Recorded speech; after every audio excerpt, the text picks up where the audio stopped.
Hello and welcome to the Chiaroscuro Jazz Podcasts. I'm George Graham, Director of Artistry and Repertoire for the venerable jazz label, which was established in 1970 and features over 100 titles and some 1,500 tracks by a remarkable roster of jazz musicians from pioneers like Earl Hines to influential artists like Mary Lou Williams and Jerry Mulligan to current performers like John Gordon and Bill Mays. This time we feature one of jazz's great trombonists, Al Gray.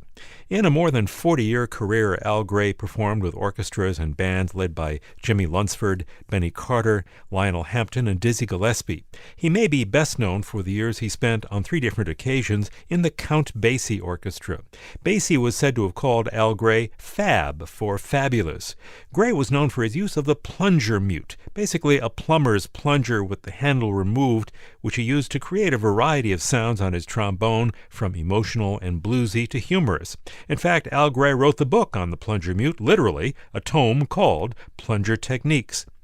Gray recorded for Chiaroscuro in the late 1980s and early 90s. 2 albums are under his own name, a studio session at the legendary Van Gelder Studios in 1988 with his son Mike Gray on second trombone, and in 1990, Gray led a group which appeared as a part of a floating jazz festival recorded at sea in the Caribbean with a group that also featured Mike Gray. Al Gray was also part of a Chiaroscuro album with the great pianist Jay McShann. Let's start with a pair of tunes from the 1988 studio session called The New Al Gray Quintet. In addition to Mike Gray, also on trombone, the group includes Joe Cohn, son of the late Al Cohn, on guitar, J.J. Wiggins on bass, the son of another jazz musician, Gerald Wiggins, and on drums is the great Bobby Durham. So here is trombonist Al Gray on Chiaroscuro Records with a tune called Bluish Gray, then the ballad Don't Blame Me with Gray's plunger technique on full display.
Al Gray on trombone with Don't Blame Me from the Chiaroscuro release, the new Al Gray Quintet, and before that a piece called Bluish Gray. Both featured Al Gray and his son Mike Gray on trombones, Joe Cohn on guitar, J.J. Wiggins on bass, and Bobby Durham on drums. One of the distinctive features of many of Chiaroscuro's releases is jazz speak, a kind of oral history told by the artists included after the music on the album. From a Chiaroscuro Jazz Speak, Al Gray talks about his use and technique on mutes and reflects on some of his various musical projects and his influences, including Joe Tricky Sam Nanton, who played trombone with Duke Ellington and was also known for his plunger mute technique. I'm happy that the young people have begun to look into the sounds of the plunger and the sound of mutes, which was back here in history all the time. But then transportation and everything got so expensive that the big bands couldn't carry the hats and carry all the different mutes. But years ago, when I was playing with Benny Carter and Lionel Hampton, we had all the mutes and Count Basie. But then things became bad for jazz that a lot of times we used to have to only take half of our repertoire of music because of all these different things happening to us. The plunger had so many different effects that you could do. And we had a blues singer in Lionel Hampton's band, Sonny Parker, and he was one of those blues singers that would sing a few lyrics and have such a big gap in between before he said something else. Until one night I was feeling pretty good and seemed like there was so much gap in between till I started filling it up with the plunger. Hey, pretty baby, how you doing today? And I quack, quack, quack, quack, quack, quack, quack, quack, quack, quack, before he would say something else, you see. And when the tune finished, allow him to leave it in, Gates. That's the way he spoke and that's the way he talked. And leave it in, Gates. And then it came a thing till I started experimenting with it. And then by the time I came into Count Basie's band to play fills for Joe Williams and everything, Basie would sort of like coach me with it then, to stay out of the way of the singers. Say, do whatever you want to do, Al, but stay out of the way of the singers. And if you can do that, that would be really great. And so the next thing I found myself playing for Ben Crosby fills for Sarah Vaughan, fills for Ella Fitzgerald, fills for so many different artists, Tony Bennett, and it goes on for a long legacy there. By Count Basie telling me, hey, stay out of the way of the singers, this really taught me a lesson really good about that. And then after coming to do film like The Color Purple, where you have to be really in with a sound like Quincy Jones demonstrated what he wanted with the plunger. And Quincy designed this sound where it just made everything really electrifying when it happened. As you know, Tricky Sam had such a development with the mute in which he wouldn't show no one, because I used to be around him. He would play for you, but he wouldn't show you his mute. I had a chance to hang out with him for a week one time in Detroit, Michigan, at the Four Horsemen Club, where Duke Ellington was playing at the Paradise Theater, and the band would hang out at this Four Horsemen nightclub, private nightclub, and Tricky Sam would come in there and jam after it was over. And this is when I had a chance to play with Tricky Sam and would ask him, but he would play, but he would not show you how to do it. Tricky could call Betty Roche, and that's the way Duke Ellington would bring her on. He would take his trombone, Betty Roche, with his trombone. Well, I developed some words and things because, again, I did a film one time for Quincy Jones called The Last of the Mobile Hot Shots, which was one of the first, X-rated movies with Lynn Belgrave and Robert Hooks and James Corbin. And Quincy had me and Toots Steelman with the harmonica to come in to give these different things, and I had various different cuss words. See, I didn't know what I was doing at first, but I really know what I'm doing now in every way, and that come from writing this book about the plunger. I didn't know what I was doing myself till I had to do research on myself to see exactly what was going on, and now I can explain it, where I can get 5 different sounds on one note. And that comes from development from the plunger leaving the bell, coming all the way out from the bell. You hear all the great artists today, like Wynton Marsalis is now playing the plunger. But you had these strong players years ago, and I find out more things about the plunger still myself every day. So whoever learns to play the plunger, they have their own creative style of their own. Not from Al Gray, because this is what my book has been designed for, to teach trumpet and trombone how to get any desired sound.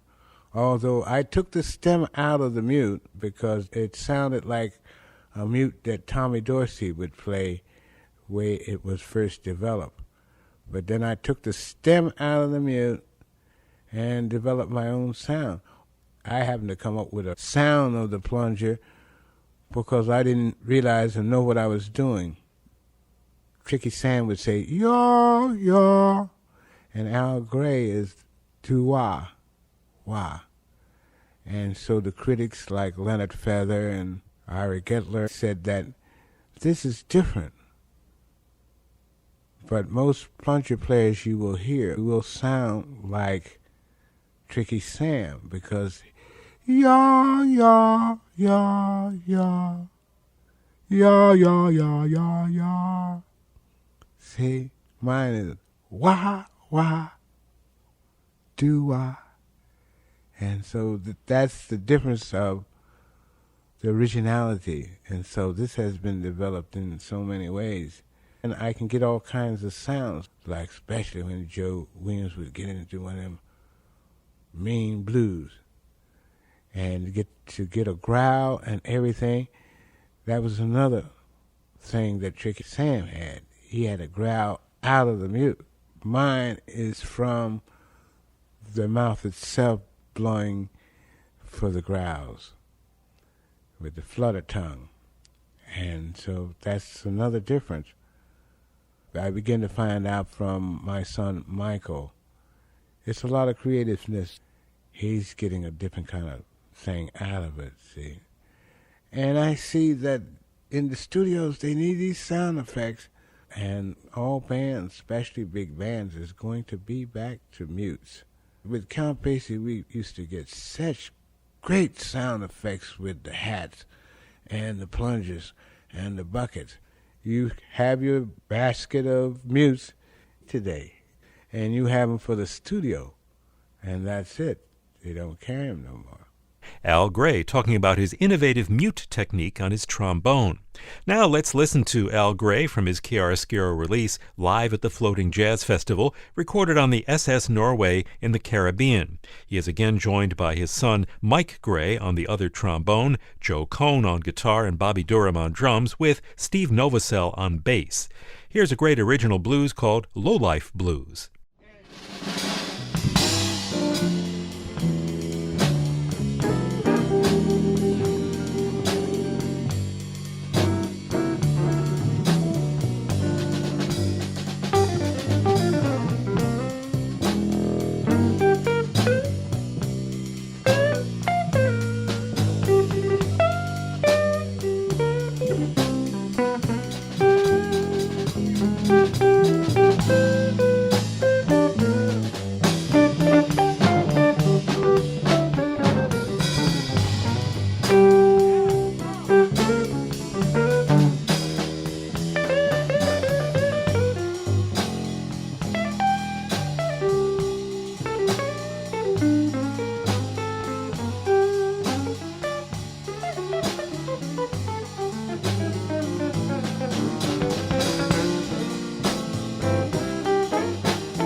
The Al Gray Quintet from the Chiaroscuro release live at the Floating Jazz Festival with Low Life Blues, with Al Gray and his son Mike on the trombones, Joe Cohn on guitar, Bobby Durham on drums, and Steve Novosel on bass.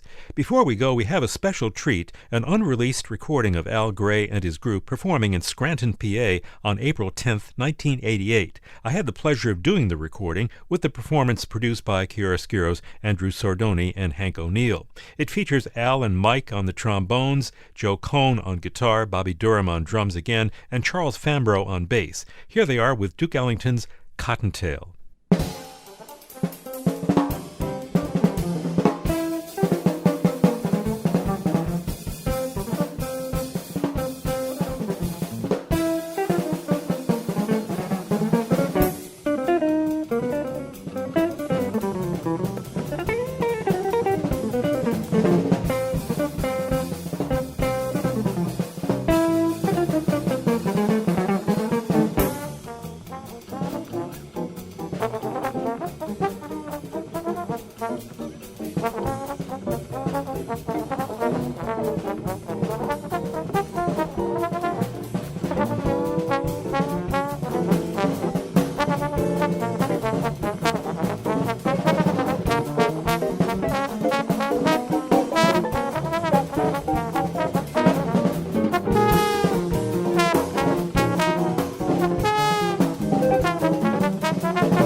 Al Gray in an unreleased live performance in April 1988 at the Lucan Center in Scranton, PA, with Al and his son Mike on trombones, Joe Cohn on guitar, Bobby Durham on drums, and Charles Fambro on bass, recorded by yours truly, George Graham. Al Gray's albums, the new Al Gray Quintet and Live at the Floating Jazz Festival, are available on CD, as a download, and streaming on Spotify. And you can listen to music from over 100 albums with over 1,700 tracks from Chiaroscuro 24 hours a day on the Chiaroscuro channel, available at the Chiaroscuro website, chiaroscurojazz.org, or link to it from wvia.org. This is George Graham. Thank you for joining us for this Chiaroscuro podcast, and join us next time for more music from great jazz musicians.